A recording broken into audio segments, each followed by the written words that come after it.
Logika berpikir. Jika manusia selalu pada nalar pikirannya itu, maka sesungguhnya dia tidak akan sampai pada hakikat ilahiyah.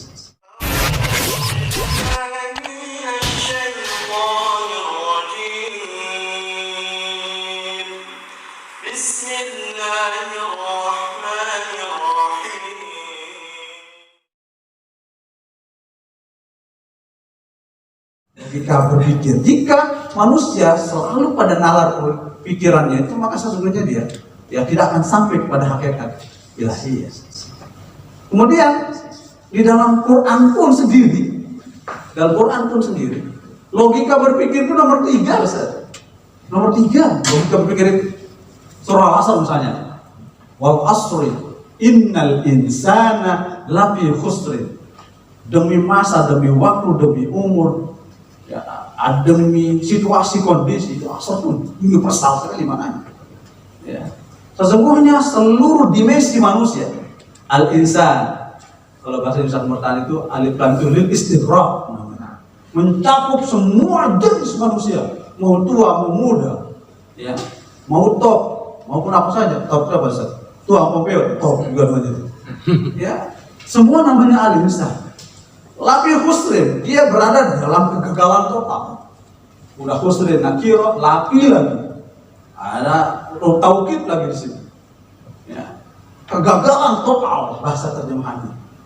Illal ladzina amanu, kecuali orang yang memiliki kecerdasan spiritual vision. Bahwa Daniel Goleman menemukan kecerdasan itu baru kemarin, baru berapa puluh tahun. Al-Quran sudah bicara tentang 4 kecerdasan sekaligus.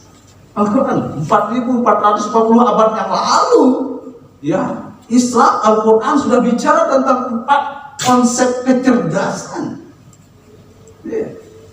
Maka kecerdasan yang pertama adalah illal ladzina amanu, orang yang memiliki spiritual vision, orang yang memiliki kecerdasan spiritual, kecerdasan iman. Maka tidak ada perintah Allah yang tidak diawali dengan aman, kecuali haji.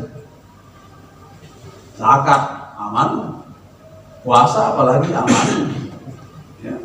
Puasa, zakat, haji saja yang tidak diawali dengan aman. Kenapa? Karena haji itu hak prerogatif Allah. Makanya Allah mulainya dengan walillahi 'alan nasi hajjul baiti man istata'a ilaihi sabila. Walillah, hanya prerogatif Allah. Mau kaya mau miskin tidak penting. Semuanya adalah lillah yang punya otoritas untuk orang berangkat haji. Selain itu aman. Salat, ya ayyuhalladzina amanu aqimus shalah. Apalagi puasa, ya ayyuhalladzina amanu kutiba alaikumusiyam. Aman. Kenapa? Karena kecerdasan spiritual itulah menjadi basic need, kebutuhan utama bagi siapapun yang menjalankan perintah Allah. Siapa yang mau lapar-lapar Tapi di saat iman yang bicara selesai, saat iman yang bicara selesai, kita rela menahan rokok padahal halal. Tapi karena iman, Masya Allah. Halal tapi puasa. Tapi kita tinggalkan, kenapa? Karena itulah kecerdasan iman, disebut dengan spiritual vision. Islam sudah lama bicara tentang pendidikan karakter. Indonesia baru kemarin sadar pendidikan karakter itu. Spiritual vision kan pendidikan karakter itu. Pendidikan pekerti akhlak, iman, moralitas, gitu kan. Islam sudah lama bicara tentang sebuah kecerdasan spiritual. Itu yang tidak akan pernah gagal total dalam semua dimensi hidupnya. Menjadi pencerah agama harus kuat dimensi spiritual. Sebab kalau kita menjadi pencerah agama, terkadang sering pengalaman pribadi. Saking keburu-burunya sebuah panitia, ini susunan acara. Karena masuk ke sini. Sampai balik, maaf Tuan Guru, susunan acara yang masuk tadi. Kita pura-pura aja. Oh iya, saya belum lihat. Lalu buka. Itu kalau enggak iman yang bicara ngeruntuh kita. Iman yang bicara. Ya, bukan persoalan ABCD, tapi itulah ya persoalan bagaimana kita memahami konstruksi sosial. Ya. Dia nggak butuh amplop, isinya yang betul. Kata pesan itu. Ya. Masya Allah, tabarakallah. Jadi orang-orang yang tidak merugi itu adalah orang yang memiliki ya spiritual vision, kecerdasan iman. Coba di saat Nabi Muhammad dibayar, pas sahabat-sahabat dibayar, nggak pernah bergeming. Ya, tidak pernah bergeming karena keimanan itu yang totalitas mereka punya. Oke, yang kedua adalah kecerdasan disebut dengan kecerdasan sosial. Illal ladzina amanu wa 'amilus shalihat. Kecerdasan sosial. Jadi kita tidak hanya soleh personal. Ya Allah, sujudnya sampai keningnya hitam lekam. Tapi tetangganya lapar. Itu enggak soleh sosial. Ya, harus ada keimbangan antara soleh personal dengan soleh sosial. Itu sebabnya sholat dengan zakat tidak pernah dipisah oleh Allah dalam Al-Quran. Salatu ayatin makrunatun matlubatun bid'atin. Kata Ibnu Abbas, ada 3 ayat yang selalu disebut berbarengan oleh Allah dalam Al-Quran, tidak pernah dipisah-pisahin oleh Allah SWT dalam Al-Quran. Pertama ayat atiullah wa atiur rasul. Taat pada Allah, taat pada Rasul selalu berbarengan. Sebab apa? Ya, wa may yuti'illaha wa lam yuti'ir rasula lam tuqbal ta'atuhu. Siapa saja yang taat kepada Allah tapi tidak taat kepada Nabi, batal. Atau sebaliknya, dia bilang saya adalah sunnah saja, nggak langsung pada Quran, sunnah saja, salah. Sebab siapa saja yang taat kepada Rasul tapi tidak taat kepada Allah, batal. Kenapa? Karena Allah menyebutnya berbarengan antara ta'atullah wa ta'atur Rasul. Itu Ibnu Abbas. Pamannya Rasulullah Sallallahu Alaihi Wasallam yang menyampaikan itu. Kenapa? Karena dia dengar langsung dari Rasulullah Sallallahu Alaihi Wasallam. Yang kedua, bahwa ayat yang tidak bisa dipisahkan oleh Allah SWT dalam Al-Quran adalah aqimus sholata wa atuz zakat. Dalam dimensi yang lain, di surah Al-Baqarah juga, alladzina yu'minuna bil ghaibi wa yuqimunas shalah wa mimma razaqnahum yunfiqun. Tetap kembali antara kesalehan personal dengan kesalehan sosial.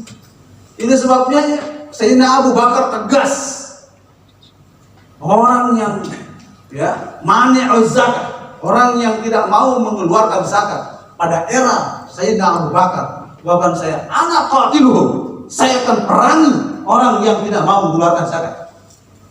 Protes Sayyidina Umar, ya Khalifah, ya Amirul Mukminin, ya Khalifah Rasulullah, awalam yashhadu annahu la ilaha illallah wa anna Muhammadan Rasulullah. Apakah mereka tidak bersaksi bahwa mereka juga beriman seperti kita? Awalam ta'lam ya Umar annallaha ta'ala qala aqimus sholata wa atuz zakat. Tegas Sayyidina Umar, Sayyidina Abu Bakar radhiyallahu anhu. Apakah kamu sudah tahu hai Umar bahwa Allah selalu menyebut antara sholat dengan zakat? Ya kayak suami istri ya Ustaz ya. Terlalu jauh suami istri. Habis itu kan bisa dipisah juga ya. Kalau sudah ada chemistry bisa juga bisa. Iya betul ya. Itu kata pepatah. Ya bercerai kita runtuh, bersatu kita teguh, bercerai kalau lagi. Dari pengadilan. Oke, saya lanjutkan bahwa itulah kecerdasan Sayyidina Umar, Sayyidina Abu Bakar radhiyallahu anhu di saat memaknai sebuah kecerdasan sosial dan kesalehan sosial. Ya. Ada suatu dalam perjalanan hadis dijelaskan oleh ada seorang perempuan yang selalu beribadah kepada Allah Subhanahu wa taala. Tapi Rasulullah mengatakan, "Dia benar. Dia di neraka." Padahal ya hiya tusalli wa tasumu wa taqumul laila ya wa taqumul laila wa tahujju wa tasduq. Qala ahya fil jannah ya Rasulullah. Qala hiya finnar. Dia pasrah, dia haji, bersedekah, segala-galanya dia lakukan. Rasulullah mengatakan, oh, apakah dia di surga ya Rasulullah? Enggak, dia di neraka. Apa alasannya? Qala innama hiya tu'dhi jariyatahu wa tu'dhi ahlahu. Oh, dia tidak masuk surga. Kenapa? Karena tidak bisa bertetangga. Itu artinya bahwa pentingnya kesalehan sosial. Lagi-lagi kesalehan sosial itu yang dikembangkan oleh ya Rasulullah SAW dalam segala dimensi kehidupan beragama, berbangsa, bernegara. Maka kecerdasan yang kedua adalah kecerdasan yang disebut dengan kecerdasan sosial atau social wisdom. Yang ketiga, illal ladzina amanu wa 'amilus shalihat wa tawassaw bil haqqi. Tawassaw bil haqq. Ya, itu adalah intellectual wisdom, kecerdasan intelektual. Dari mana konklusinya? Kesimpulan sehingga dia menjadi kecerdasan sosial. Al-haq itu adalah kebenaran. Kebenaran dilandasi oleh filosofis. Filosofis dilandasi oleh rasionalitas. Rasionalitas dilandasi oleh intelektualitas. Intelektualitas dipahami oleh irasionalitas intelektual. Tapi lagi dari dialogi. Kebenaran itu adalah kebenaran berpikir. Maka Allah menyebutnya dengan bil haqq. Maka kebenaran itu adalah kebenaran yang berangkat dari fakta dan data. Maka namanya haqq. Makanya hak itu lawannya apa? Batil. Ya kan? Batil itu artinya sesuatu yang tidak sesuai dengan fakta dan data. Ya. Gitu. Dalam Al-Quran menggunakan ya varian hak dengan batil. Itu makanya Allah menyebutkan bahwa watawasau bil haq, mencari fakta data itu kan berdasarkan empiris, apa yang dilihat, apa yang dirasa, apa yang diraba, apa yang dipikirkan. Makanya dia jadi kebenaran. Kebenaran itulah kebenaran intelektual. Kebenaran intelektual adalah kebenaran cara berpikir. Maka kecerdasan berpikir itu nomor urut 3 diletakkan di dalam SWT. Nomor 3. Baru terakhir watawasau bis sabr, yang disebut dengan emotional wisdom. Ya. Kecerdasan emosional, kecerdasan rasa. Kecerdasan rasa itu dimiliki oleh siapa? Orang yang punya rasa. Kapan manis itu punya rasa? Ustaz, kapan manis punya rasa? Ayo. Kapan manis punya rasa? Apakah karena gula? Di saat manusia mencoba untuk merasakan. Filosofis banget. Tiga lidahnya normal. Kapan manusia merasakan manis? Tidak normal. Terkadang yang pahit itu dianggap manis. Kalau dari itu juga. Kapan rasa? Karena rasa itu adalah persoalan inner, ada di dalam. Maka sepahit apapun persoalan, jika rasanya manis, maka dia menjadi manis. Sepahit apapun suka duka cinta, jika dirasakan dengan rasaan cinta, sebesar apapun cobaannya, dia menjadi manis. Itulah konsep ya filmnya Kajol. Kucuk-kucuk kali. Sahur kali. Kucuk-kucuk kali. Maka emosional, sober itu adalah makom yang ketiga dalam dunia sofistik. Makom syukur, makom musawarah, makom mujahadah, makom sabar. Makam sabar. Maka orang yang sabar itulah orang yang memiliki ya balasan yang tak terhingga. Innama yuwaffas sabiruna ajrahum bighairi hisab. Tidak ada amplopnya orang sabar itu. Ya benar. Gak ada amplopnya orang sabar tuh. Suaminya, gak ada amplopnya orang sabar.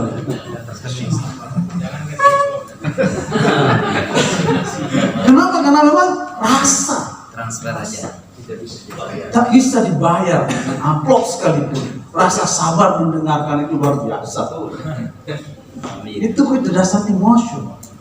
Allah berikan contoh kecerdasan emosional. Allah titip yang namanya emosional itu, rasa itu pada kaum ibu.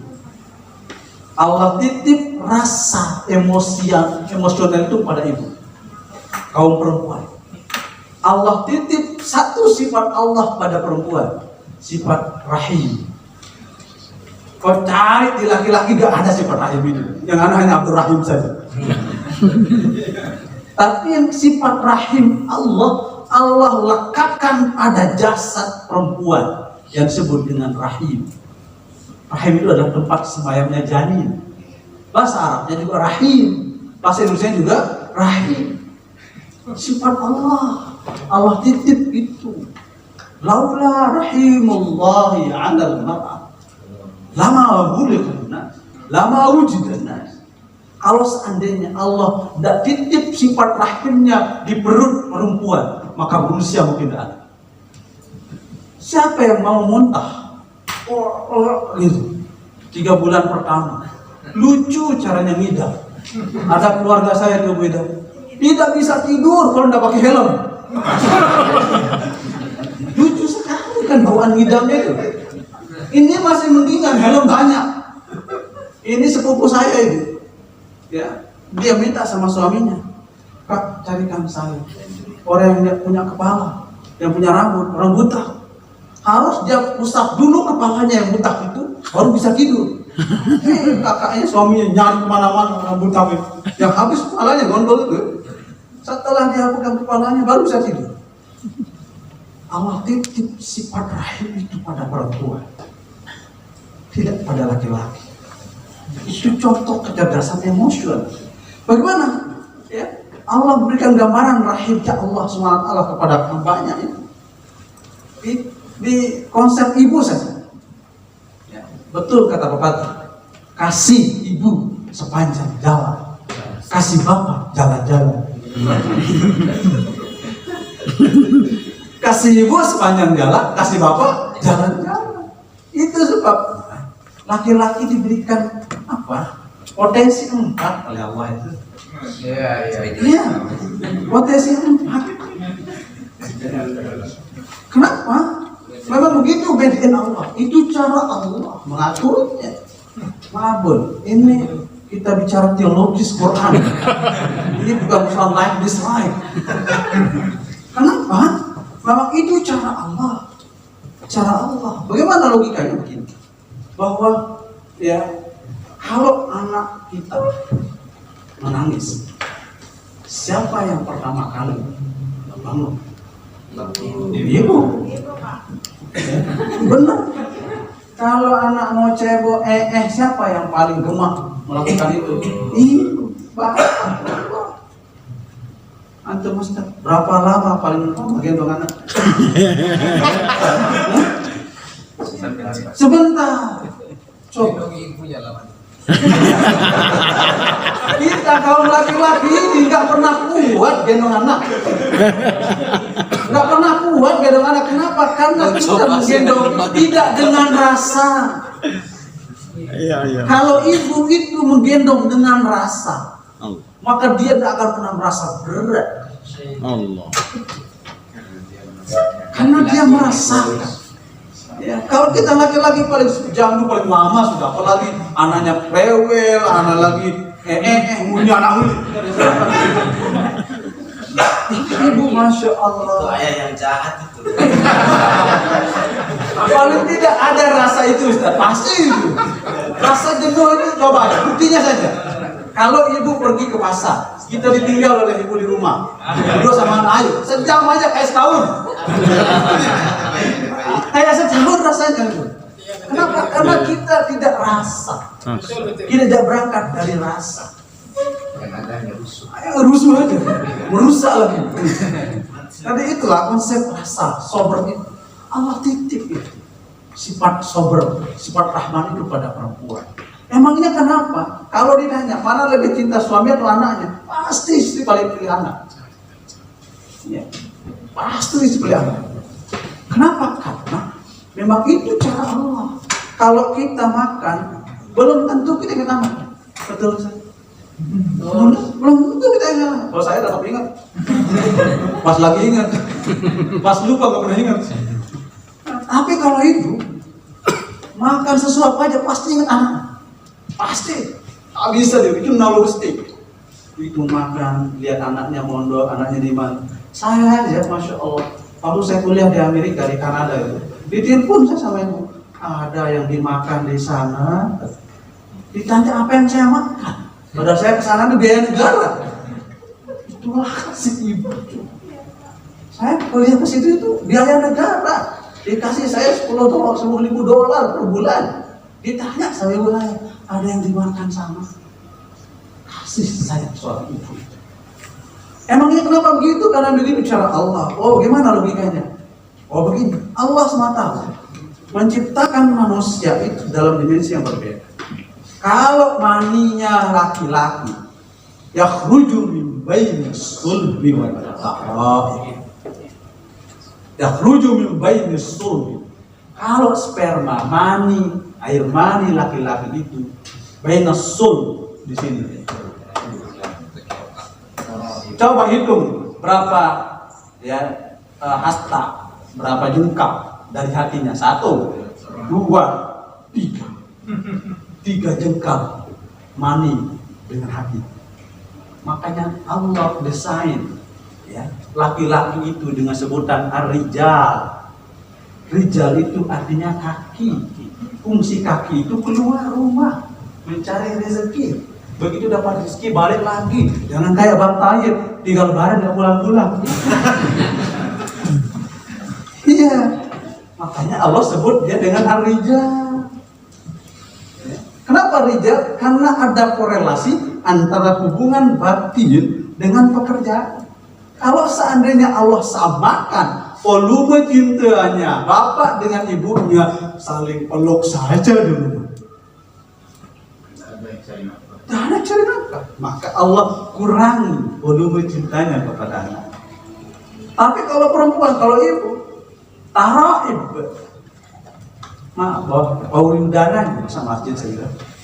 Berapa udara? Tara'ib. Dekat. Tidak berapa persen dengan hati. Itulah cara Allah menanamkan kasih sayang itu. Ya. Kok serius sekali? Ini mau dibagikan honor hari ini. Sudah ditransfer Pak. Sudah ditransfer ya? Masya Allah. Ternyata offline semua, online semua Bapak ya. Ternyata bisa ditanya mana rekeningnya? Ternyata istrinya yang benar. Rata-rata itu orang istiqomah semua. Apa istiqomah Pak Ustaz? Ikatan suami dapat istri kalau di rumah. Istiqomah juga namanya.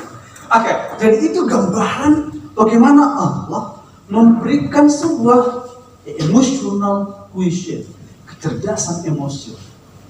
Dan apabila orang penceramah agama mampu menerapkan, mengintegrasikan, merelaksasikan 3 kecerdasan ini, itulah insan kamil sesungguhnya. Manusia yang perfect, manusia yang sempurna. Ya. Di saat ya dihujat oleh agamanya nyantai aja, selalu aja santai aja. Mungkin lagi emosi, lagi marah, lagi bawa api, kita bawa air, selesai. Jika ada yang mau berdialog dengan yang konstruktif, dengan positif. Masa kita kalah sama apa? Apa itu kan ada unsur api, unsur angin, unsur tanah, unsur udara. Jadi kita sebagai penceramah seperti itu. Kapan kita dingin, kapan kita panas, ya, kapan kita tegas, kapan kita lembek. Ya. Kalau tegas melulu, lari jemaah kita. Jadi situ dimensi-dimensi kecerdasan tadi. 4 spiritual itu, 4 ya, intellectual quotient, spiritual quotient, ya, kemudian emotional quotient itu menjadi barometer seorang itu memiliki kesempurnaan dalam menampaki kehidupan. Oke, itulah dia makna kemajemukan dalam berbangsa, beragama, bernegara. NKRI. NKRI. Mantap. Ya semangat. Meskipun honornya udah ditransfer. Gimana ya? Sampai jam berapa saya? Kalau tidak dibatasi sampai subuh bisa ini. Insya Allah sampai. Aku 10 menit lagi, oke.